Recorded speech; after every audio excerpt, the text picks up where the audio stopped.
வயசுக்கு வந்த பிள்ளை ஒரு வீட்ல இருக்குன்னா, கண்டிப்பா 4, 5 பேர் வந்து போய் ஓட்டு கேட்பாங்க. அது எப்படி பொண்ணு கேட்பாங்க. சாரி ஓட்டு கேட்பாங்க. ஏதாவது ஒண்ண பண்ணி கட் பண்ணி விடலாம். இருக்கும் வணக்கம். இன்னைக்கு வீடியோக்குள்ள நம்ம போறதுக்கு முன்னாடி, அரசியலில் உத்தமரா இருந்து, இன்னைக்கு பல்வேறு போராட்டங்கள்ல கலந்துக்கிட்டு, இன்னைக்கு அரசியல்ல தூய்மையான அரசியல்வாதி அப்படின்னு ஒருத்தர் இருக்க முடியும் அப்படின்னா, காமராஜருக்கு அடுத்து, கக்கனுக்கு அடுத்து நம்ம நல்லக்கண்ணு ஐயாவ சொல்லலாம். அவர் வந்து இன்னைக்கு இயற்கை எய்திட்டாரு. அவருக்கு நம்ம கண்டிப்பா வருத்தத்த தெரிவிச்சாகணும். நம்மளோட சேனல் சார்பா அவருக்கு இரங்கலை தெரிவிச்சுக்குருவோம். இப்ப நம்ம வீடியோல என்ன பேச போறோம் அப்படின்னு நீங்க பார்த்தீங்கன்னா, நான் காலையிலேயே வீடியோல சொல்லியிருப்பேன். சசிகலா அவர்களுடைய முக்கியமான அசைன்மெண்ட்ட பத்தியும், இன்னைக்கு ஏகப்பட்ட இடங்கள்ல நம்ம வந்து வீடியோல நெறைய இடத்துல சொல்லியிருப்போம். தாவேகாவோட கூட்டணி வைக்கிறதுக்கு வாய்ப்பே கிடையாது காங்கிரஸ் அப்படின்னு. இன்னைக்கு பார்த்தீங்கன்னா, அதுக்கு ஒரு முற்றுப்புள்ளி வைக்கிற விதமா கிறிஸ்தோடாங்கர் அவர்கள் ஒரு வார்த்தை சொல்லியிருக்காரு. இத பத்தின முழு வீடியோ தான் நம்ம பேச போறோம். நம்ம சேனலுக்குள்ள வந்தவங்க மறக்காம லைக் அண்ட் சப்ஸ்கிரைப் பண்ணிக்கங்க. மறந்துராம உங்க கமெண்ட்டையும் கமெண்ட்ல சொல்லிருங்க. இப்போ முக்கியமா நம்ம பேச போறது சசிகலா அவர்கள் பார்த்தீங்கன்னா, இவ்வளோ நாள் அப்படின்றது இன்னைக்கு ஸ்டாலின் அவர்கள் ஆட்சி ஏத்து 5வது வருஷம் வந்துருச்சு. இவ்வளோ நாள் வந்து அவங்களுக்கு புது கட்சி ஆரம்பிக்கணும்னு தோணல. அதுக்கு முன்னாடி வந்து எடப்பாடி அவர்களுடைய ஆட்சியில தான் இருந்தாங்க. அது வந்து அவங்களுக்கு அப்பவும் பெருசா தெரியல. அவங்க சிறையில இருந்த சில கஷ்டங்களை அனுபவிச்சது. எடப்பாடி வந்து என்னமோ சோழிய முடிச்சு விடலாம் பிளான் பண்ணதா சொல்லிட்டு இருந்தாங்க. அவங்க தான் சொன்னாங்க அப்படின்னும்போது, அதெல்லாம் வெளிக்கொண்டு வரணும் அப்படின்னு அவங்களுக்கு அப்ப தோணல. இப்ப திடீர்னு புதுசா கட்சி ஆரம்பிச்சு எல்லா உண்மையும் சொல்றாங்க அப்படின்னா, அதுக்கு ஏதோ ஒரு காரணம் இருக்கும்ல அப்படின்னு நமக்கு தோணும். அது ஒரு பக்கம் இருக்கட்டும். இன்னொரு பக்கம் பார்த்தீங்கன்னா, நேத்து ஜெயலலிதா அவர்களின் பிறந்த நாளன்று மோடி அவர்கள் வந்து ஒரு வீடியோ போட்டு வாழ்த்து சொல்லியிருக்காரு. எந்த வருஷமும் இல்லாத புதுசா இருக்கு நமக்கு பார்க்கறதுக்கு. இன்னொன்னு நம்ம அமித்ஷா அவர்களும் ஜெயலலிதா அவர்களை புகழ்ந்து பேசியிருக்காரு. இது என்ன அப்படின்னு கேட்கலாம். அதுக்கான வீடியோ விளக்கம் தான் நான் சொல்றேன். என்னன்னா, இப்ப அதிமுக, பாஜக 2 பேருக்கும் ஆவாது. அதிமுக தொண்டர்களுக்கும் பாஜகவுக்கும் சுத்தமா ஆகவே ஆகாது. தமிழ்நாட்டுல தாமரை மலரவே முடியாது அப்படின்னு சொல்லிக்கிட்டு இருக்கிற அதிமுக தொண்டர்களும் இருக்காங்க. மோடியா லேடியான்னு எங்க ஜெயலலிதா அம்மா கேட்ட கேள்விக்கு உங்ககிட்ட நாங்க திரும்பியே வரமாட்டோம் அப்படின்னு சொல்லிக்கிட்டு இருக்கிற அதிமுக தொண்டர்களும் இருக்காங்க. இன்னைக்கு வேற வழியே இல்ல. ரெட்டலை வந்து இன்னைக்கு எடப்பாடி கையில தான் இருக்கு. எங்களோட புத்தி ஃபுல்லுமே அந்த ரெட்டையில தான் இருக்கு அப்படின்றனால நாங்க வேற வழி இல்லாம போய் எடப்பாடிட்ட சேர்ந்துட்டு வெளியில வர முடியாம சிக்கி தவிக்கிறோம் அப்படின்னு நம்ம செல்லூர் ராஜ் மாதிரி பல அரசியல்வாதிகளும் இருக்காங்க. தொண்டர்களும் இருக்காங்க. இது வந்து இருக்கிற ஒரு கரெக்டான போயிட்டு இருக்கு. அது தாங்காம இன்னைக்கு டிடிவி தினகரன் வந்து ஒரு சமுதாயத்தை மட்டுமே நம்பி நானும் கட்சி ஆரம்பிக்கிறேன். அந்த கட்சியை கொண்டுட்டு போய் நான் அதிமுகவோட இல்ல என்டிஏவோட இணைக்கிறேன்னு சொல்லி இணைச்சிருக்காப்ல. அதே போல சசிகலா அவர்களும் வந்து கட்சி ஆரம்பிக்க போறாங்க. என்டிஏவோட தான் இணைக்க போறாங்கன்னு ஊடால கொஞ்ச நாள் பேச்சு வந்துட்டு இருந்துச்சு. திவாகரன் அவர்களும் அதுக்கு ஓகே சொல்லியிருப்பாரு. யாருன்னா சசிகலாவுடைய தம்பி அண்ணா திராவிடர் கழகம்னு சொல்லிட்டு ஒன்று ஆரம்பிச்சிருந்தாரு பார்த்தீங்களா? ஒன்றுத்துக்கும் உதவாம அதே மாதிரி தான் இன்னைக்கு சசிகலா ஆரம்பிச்சிருக்கிறதும்.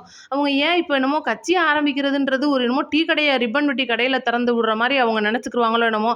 காசு இருக்கு, என்ன வேணாலும் பண்ணலாம், அது அவங்களோட பிரச்சனை. ஆனால் இப்போதைக்கு சசிகலா கட்சி ஆரம்பிக்கிறதுக்கான முக்கிய காரணம் என்ன அப்படின்றது கேட்டிங்கன்னா, திமுகவோட முழுமையான அசைன்மெண்ட்டு. இது என்ன, ஏன் நம்ம அப்படி சொல்ல வரோம்? ஏன்னா ஏற்கனவே 2 பேத்துக்கும் ஆகாது, இது வந்து பிரச்சனை அப்படின்னு நமக்கு தெரியும். இருக்குமோ அப்படின்ற ஒரு சந்தேகம் எதனால அப்படின்னு நீங்க கேட்கலாம். இன்னைக்கு சசிகலா அவர்கள் கட்சியை ஆரம்பிச்சு தொண்டர்களை இணைத்து நான் ஒரு மாநாடு நடத்துறேன், அந்த மாநாட்டு மூலியமா நான் மக்களுக்கு என்ன சொல்ல வரேன் அப்படின்னா, எனக்கு நடந்த சித்திரவதையை பூரா நான் சொல்றேன்னு சொல்லிட்டு ஒரு படமா உட்காந்து ஓட்டி முடிச்சாங்க. ரீல்ஸ் ஓட்டி முடிச்சுட்டு கடைசியா எங்க சொல்ல வர்றாங்க அப்படின்னா, பசும்பொன்ல அவங்க அந்த ஒரு சமுதாய ஓட்டை குறி வைக்கிறாங்களோ அவங்களோட தொகுதிக்கு அவங்களோட ஒரு வேட்பாளர்களை இறக்க போறாங்க சசிகலா அவர்கள். இன்னைக்கு அவங்க வந்து டிஎம்கேக்கு எதிராக களம் காண போறாங்க. டிஎம்கே, ஏடிஎம்கே, பாஜக இதுக்கெல்லாம் மாற்றா டிவிக்கே வருது. அதுவும் எங்களுக்கு ஒரு ஆளே கிடையாது. நாங்க தான் இனி புது கட்சி, நான் தான் இனி அடுத்த அம்மா அப்படின்னு சொல்லிட்டு அவங்களோட அந்த மனப்போக்குக்கான ஒரு ரகசியம் என்ன? இதெல்லாம் வந்து யோசிச்சு பார்த்து தான் அதுக்கப்புறம் தான் தெரியுது நம்மளோட அதிர்ச்சிகரமான ரிப்போர்ட்ல இது முழுக்க வந்து திமுகவோட அசைன்மெண்ட். அதிமுகவோட தொண்டர்கள் அதாவது அமமுக கூட்டணிக்கு போகாம, என்டிஏவுக்கு போக பிடிக்காம, டிஎம்கேக்கும் வர பிடிக்காம, தமிழக வெற்றி கழகத்துக்கு போய் சேர்ந்துடக்கூடாது, வாக்குகளை பிரிப்பதற்காக முக்கிய காரணமா இன்னைக்கு சசிகலா அவர்கள் செயல்படுறாங்க அப்படின்றது உண்மை. இது வந்து ரிப்போர்ட் அப்படின்றதெல்லாம் கிடையாது. யூகிச்சு பார்க்கும்போது இதுதான் வருது. இன்னைக்கு 2வது பார்த்தீங்கன்னா, இன்னைக்கு காங்கிரஸ் வந்து டிஎம்கே விட்டுட்டு பிரிய மாட்டாங்க. டிஎம்கே வந்து காங்கிரஸ் விட்டு பிரிய மாட்டாங்க. ஒட்டி பிறந்த இரட்டையர்கள் அப்படின்றது நம்ம சொல்லியிருப்போம். ஏன் அப்படின்னு கேட்கலாம். இது வந்து வரப்போற சட்டமன்ற தேர்தல் அப்படின்றது சாதாரண ஒரு கிள்ளிக்கீரை. 2029ல வரப்போற அந்த பிரதமர் தேர்தல் அப்படின்றது காங்கிரஸ் ராகுல் காந்தி அவர்களுக்கு ரொம்பவே முக்கியம். அதுக்கான ஒரு முழு எம்பிக்கள் பவர் வந்து இன்னைக்கு டிஎம்கே கையில இருக்கு. 29 எம்பிக்களை வச்சிருக்காங்க. இதுக்கான பவர் வந்து இந்தியா கூட்டணியில இருக்கிற டிஎம்கேக்கும் காங்கிரஸுக்கும் ரொம்ப முக்கியம். ஆனா கிறிஸ் சோடாங்கர் அவர் வந்து ஒரு ஆங்கில பத்திரிகைக்கு பேட்டி குடுக்கையில சொல்றாரு, "தாவேகா எங்களை அழைத்தது" அப்படின்னு. நான் ஒரு சின்ன பழமொழி, ஒரு வீட்ல வந்து ஒரு வயசு பொண்ணு இருக்கு அப்படின்னா, கண்டிப்பா அந்த வீட்டுல இருக்கிற பொண்ண பார்க்கறதுக்காக நெறைய ஊர்கள்லேருந்து மாப்பிள்ளை கேட்பாங்க, பொண்ணு கேட்பாங்க. இது வந்து வழக்கமான ஒரு விஷயம். அதே போல இன்னைக்கு புதுசா ஆரம்பிச்சிருக்கிற தமிழக வெற்றி கழக கட்சியிலிருந்து நெறைய பேர் வந்து கூட்டணி கட்சிக்கு வரீங்களான்னு கேட்பாங்க. நாங்க ஏன்னா விஜய் அவர்கள் ஆல்ரெடி விக்கிரவாண்டியில சொன்ன மாதிரி, நாங்க எங்களோட கூட்டணிக்கு வரவங்கள்ட்ட ஆட்சி அதிகாரத்தில பங்கு சொல்றோம்னு சொல்லிட்டு எல்லா விவரமும் சொல்லியிருக்காரு அப்படின்றனால, அந்த ஒரு ஆசை எல்லாருக்கும் இருக்கும் தானே. நம்ம கிறிஸ்தவடாங்கிற சொல்ற மாதிரி இன்னைக்கு ஏன்னா எவ்வளவோ வருஷம் வந்து இன்னைக்கு காங்கிரஸோட திமுக கூட்டணியில இருக்காங்க அப்படின்னும்போது, காங்கிரஸுக்கும் திமுகவுக்கும் சுத்தமா ஆக மாட்டேங்குது. அங்க இருக்கிற தொண்டர்கள், இங்க இருக்கிற தொண்டர்களையும் படுமோசமா திட்டுறாங்க, பேசுறாங்க. ஏன்னா பூத் கமிட்டிக்கு ஆளே இல்லாத காங்கிரஸ் கட்சி அப்படின்ற மாரி ரொம்ப மோசமா வந்து இன்னைக்கு சித்தரிச்சு பேசுறாங்க அப்படின்னும்போது, கூட்டணி தர்மத்த கருதி எவ்வளோ நாள் தான் அவங்க பொறுமையா காத்திருப்பாங்க அப்படின்றது இன்னைக்கு முக்கியமான கேள்வி. அது போக கேசி வேணுகோபால் அவங்களோட பொதுச் செயலாளர் வந்து பேசும்போது, நாங்க சும்மா மரியாதை நிமித்தமா தான் பேசுனோம் அப்படின்னு கனிமொழி சொல்லியிருப்பாங்க. கிடையவே கிடையாது. முழுக்க முழுக்க கூட்டணி பேச்சுவார்த்தை அப்படின்றது பயங்கர பனிப்போர் மாதிரி இழுத்தடிச்சு போயிட்டு இருக்கு. என்ன காரணம்னு கேட்டீங்கன்னா, காங்கிரஸ் வைக்கிற டிமாண்ட் அப்படின்றது 40+ கட்சி, இது போக 2 ராஜ்யசபா சீட்டு. ஆனா இவங்க தர்றேன்னு சொல்றது போன தடவை 25 சீட்டு குடுத்துருக்காங்க. அதுல 12 ஜெயிச்சிருக்காங்க. ஆனா இந்த தடவை கேட்கறது வந்து 41. ஆனா இவங்க இந்த தடவை சொல்றது வந்து 28 அப்படின்னும்போது கொஞ்சம் இழுபறியில. ஏன்னா இன்னைக்கு வந்து திமுகவோட முதுகுல பயங்கர சுமைகள் ஏறி இருக்கு. தேமுதிக, விசிக, இந்திய முஸ்லீம் லீக், இன்னும் பார்த்தீங்கன்னா விட்டா சுயேட்சையும் கூட நம்ம ஸ்டாலின் ஐயா வாங்கி அறிவாலயத்துக்குள்ள வச்சுருவார் போல. விஜய் அவர்கள் சொன்ன மாரி கல்லாப்பெட்டி கூட்டணியா இருக்கலாம். இல்ல அறிவாலயத்துல நிழலுக்கு ஒதுங்குறவங்களுக்கு கூட சீட்டு தரோம்னு சொல்லி நிக்க சொல்லலாம். இதெல்லாம் ஒரு பக்கம் இருந்தாலும், இன்னைக்கு தமிழக வெற்றி கழகத்துல இந்த காங்கிரஸ் கூட்டணி அப்படின்றது எந்த அளவுக்கு கை கொடுக்கும், வந்து சேருமா அப்படின்னு கேட்டீங்கன்னா, துளி அளவு கிடையாது. மீண்டும் மீண்டும் திமுகவை மிரட்டுறதுக்காக தமிழக வெற்றி கழகத்தை கிறிஸ் சோடாங்கர் தவறாக பயன்படுத்துகிறார். தொண்டர்களை வந்து ஒரு தவறான மனப்போக்குக்கு இழுத்துட்டு போறார். ஏன்னா இன்னைக்கு தமிழக வெற்றி கழகம் காங்கிரஸோட போய் சேர்ந்துச்சு அப்படின்னா, தமிழ் தேசியம் பேசிக்கிட்டு இருக்கிற ஒரு சில பேர் இருப்பாங்கல்ல தமிழக வெற்றி கழகத்துல. ஏன்னா சீமான் ஒரு பக்கம் வந்து மக்களை ஏமாத்தி பேசிட்டு இருக்காரு. அதை நம்ம பேச வரல. தமிழக வெற்றி கழக தலைவர் விஜய் அவர்கள் திராவிடமும் தமிழ் தேசியமும் இரு கண்கள்னு சொல்லியிருப்பாரு. அந்த மாதிரி தமிழ் தேசியம் பேசுறவங்களும் சில பேர் தமிழக வெற்றி கழகத்துல இருக்காங்கன்னும் போது, இன துரோகிகள் அப்படின்ற ஒரு கட்சி காணப்பட்ட கட்சி வந்து காங்கிரஸ். ஒரு இன அழிவுக்கு காரணமான கட்சி அப்படின்னும் போது, கண்டிப்பா அது தமிழக வெற்றி கழகத்தோட வந்து இணையுது அப்படின்றது மிகப்பெரிய வந்து மைனஸ் தான், பலவீனம் அப்படின்னு சொல்லிடுவோம். 2வது பார்த்தீங்கன்னா, ரொம்பவே முக்கியமான ஓபிஎஸ் அவர்கள். இன்னைக்கு அவர் அங்க போறாரு. ஸ்டாலினை சந்திச்ச அன்னைக்கு போய் டிஎம்கேவோட இணைய போறாரு. இப்படிலாம் பல வதந்திகள் பரவுச்சு. கடைசியில் அவர் என்னமோ நேற்று மனம் நொந்து, நேற்றும் பாருங்க அவருக்கு சசிகலா மாதிரியே திடீர்னு ஞானோதயம் பிறந்து, நான் அரசியலை விட்டே போகிறேன், நான் ரொம்ப மனம் நொந்துருக்கேன், என்னைய வந்து அம்மா அந்த மாதிரி முதலமைச்சர் ஆக்குனாங்க, ஆனால் எடப்பாடி வந்து என்னைய வேணான்ட்டார், என் கூட காவு விட்டுட்டாரு அப்படின்னு சொல்லி சின்ன பிள்ளைங்க அழுகுங்க பார்த்தீங்களா, அந்த மாதிரி பேசி விலகி இருக்காரு. இன்னும் அரசியலை விட்டு முழுசாக விலகிட்டாரா அப்படின்றதெல்லாம் வேலை இல்லை. வருவார், பெட்டி பேச்சுவார்த்தை முடிச்சதுக்கப்புறம் வந்துருவாப்புல. அதுக்கு முன்னாடி பார்த்தீங்கன்னா இவரோட மனப்போக்கு, அதாவது வரேன் வரல, ஆற்றுல ஒரு கால் சேத்துல ஒரு கால், நம்ம தேமுதிக பிரேமலதாமா சொல்லிட்டு இருப்பாங்க பாருங்க, அந்த மாதிரி வந்து சொல்லிக்கிட்டே இருக்கும்போது அவரோட ஆதரவாளர்களுக்கு டென்ஷன் ஆகி போச்சு. திண்டுக்கல்ல இருந்து கிட்டத்தட்ட 30க்கும் மேற்பட்ட அதிமுகவுடைய முன்னாள் அந்த ஆதரவாளர்கள், நிர்வாகிகள், செயலாளர்கள், எடப்பாடியின் தலைமை பிடிக்காதவங்க, ஓபிஎஸ் தலைமைக்கு கீழே வேலை பார்த்தவங்க, இவங்க எல்லாரும் சேர்ந்து இன்னைக்கு தமிழக வெற்றி கழகத்தில் இணைஞ்சிருக்காங்க.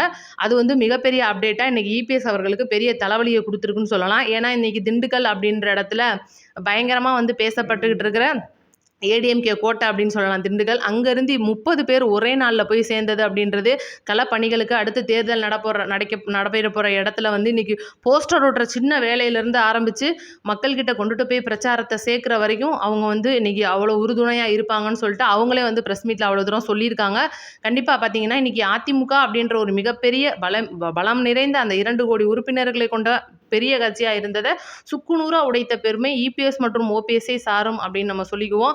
இன்னைக்கு அந்த 2 கோடி தொண்டர்களும் எங்கே இருக்காங்க அப்படின்னு கேட்டிங்கன்னா, எல்லாம் மாற்றுக் கட்சிக்கு போயிட்டாங்க. இபிஎஸ் தலைமையில் ஒரு 10 பேர் இருப்பாங்க. அமமுக நம்ம டிடிவி தினகரன் தலைமையில் ஒரு 10 பேர் இருப்பாங்க. சசிகலா இப்போ வந்து என்னமோ பேர் கூட இன்னும் அறிவிக்கலை. அதனால் அவங்க தலைமையில் ஒரு 2-3 பேர் இருப்பாங்க. அதனால் அவங்கள பற்றி நம்ம கண்டுக்கவும் வேணாம். முழுக்க முழுக்க பாஜக அப்படின்ற ஒரு மிகப்பெரிய அந்நிய சக்தி அப்படின்னு சொல்லலாம். வடநாட்டு சக்தி தமிழகத்தில் வெற்றி பெறணும் அப்படின்றதுக்காக திமுகவை வச்சும் சரி, திமுகவுடைய மிகப்பெரிய தீய சக்தி அப்படின்றது இன்னைக்கு அவங்களோட அந்த அடுத்த ஆட்சியை கொண்டு வரணும் அப்படின்றதுக்காகவும் பல பிரச்சனைகளை தமிழக வெற்றி கழகத்துக்குள்ளே உருவாக்கிக்கிட்டு இருக்காங்க. அதில் ஒன்று தான் நாகப்பட்டினம் காலையில் மாவட்ட செயலாளர் பிரச்சனை நான் உங்களுக்கு சொல்லியிருக்கேன். இதுதான் ஆரம்பமானு கேட்டிங்கன்னா, இதுக்கு முன்னாடி நிறையா நடந்திருக்கு, வெளியில் தெரியாமல் இருக்குது. இன்னும் அடுத்து நிறைய காத்துக்கிட்டு இருக்கு. தமிழக வெற்றி கழக நிர்வாகிகள் இன்னைக்கு பார்த்தீங்கன்னா, புசி ஆனந்த் அவர்கள் வந்து ஒரு மிகப்பெரிய அப்டேட் ஒண்ணு குடுத்திருக்காரு. தடை போட்டிருக்காரு. நிர்வாகிகள், மாவட்ட செயலாளர்கள் வந்து இனிமேல் பேட்டிகள், யூடியூப் சேனல்ல மொதற்கொண்டு உட்கார்ந்திருக்கிற நேர்காணல், தொலைக்காட்சிகள், ஊடகங்கள் அழைக்கிற அந்த பேட்டி, நேர்காணல் எதுலயுமே கலந்துக்க கூடாது. கட்சியோட முன் அறிவிப்பின்றி கலந்துக்க கூடாதுன்னு சொல்லியிருக்காரு. இது நல்ல விஷயம். இது வந்து ஏற்கனவே தலைவர் தான் பேசாம இருந்தாரு. இது நீங்களும் பேச மாட்டீங்களான்னு சொல்லி வலைதளங்கள்ல மீம்ஸ் எல்லாம் போடுறாங்க. நம்மளுக்கு இத பத்திலாம் கவலை கிடையாது. நாங்க வாய் திறக்க மாட்டோம் அப்படின்னு அவங்களும் ஓகே சொல்லிட்டாங்க. இன்னைக்கு வந்து ஒவ்வொரு அப்டேட்டும் வந்து நம்ம சேனல் மூலியமா உங்களுக்கு நம்ம குடுத்துட்டே இருக்கோம். எல்லாருமே வந்து கேட்டுட்டே இருக்கீங்க. உங்களுக்கு எப்படி இவ்வளோலாம் தெரியுது? நீங்க உடனே குடுத்துட்டே இருக்கீங்கன்னு சொல்லிட்டு, இதுதான் எனக்கு வந்த தகவல உங்களுக்கு உடனடியா நான் சொல்லிருவேன். நம்ம சேனல சப்ஸ்கிரைப் பண்ணி லைக் பண்ணிக்கங்க. கண்டிப்பா 4 பேருக்கு நம்மளோட வீடியோவ அப்படியே ஷேர் பண்ணி விட்டுருங்க. இன்னைக்கு தமிழக வெற்றி கழகத்த வச்சு காய் நகர்த்துற அந்த காங்கிரஸோட ஆட்டம் பலிக்கவே பலிக்காது. இன்னும் பார்த்தீங்கன்னா, தமிழக வெற்றி கழகத்துக்கு எதிரா பல சதி வேலைகள் நடந்துகிட்டு இருக்கு. அதுல குறிப்பா நம்ம சொல்லணும்னா, மாவட்ட செயலாளர்கள் அடுத்து வரப்போற வேட்பாளர் பட்டியல் நான் சொல்லியிருக்கேன் பார்த்தீங்களா? வேட்பாளர்கள வந்து விலைக்கு வாங்குற அளவுக்கும் சரி, ஜெயிச்சதுக்கு அப்புறமா விலைக்கு வாங்குற அளவுக்கும் சரி, பல்வேறு சதிகள் நடந்துகிட்டு இருக்கு. குறிப்பா ஒரு சில மாவட்டங்கள்ல வந்து பார்த்தீங்கன்னா, இன்னைக்கு மாவட்ட செயலாளர்களா விஜய் அவர்கள் நியமிச்சவங்களே வேற ஒரு மாற்று கட்சிக்கு வேலை பார்த்துக்கிட்டு இருக்காங்க அப்படின்னு பெரிய ஒரு அதிர்ச்சிகரமான ரிப்போர்ட் வந்திருக்கு. அது எந்த மாவட்டம், எந்த மாவட்ட செயலாளர்கள், எந்த நிர்வாகிகள் ஏன் இப்படி பண்றாங்க அப்படின்றத நான் இன்னொரு விளக்க வீடியோல தெளிவா உங்களுக்கு சொல்றேன். நம்ம சேனலை சப்ஸ்கிரைப் பண்ணிக்கோங்க. நன்றி, வணக்கம். அடுத்த வீடியோல பார்ப்போம்.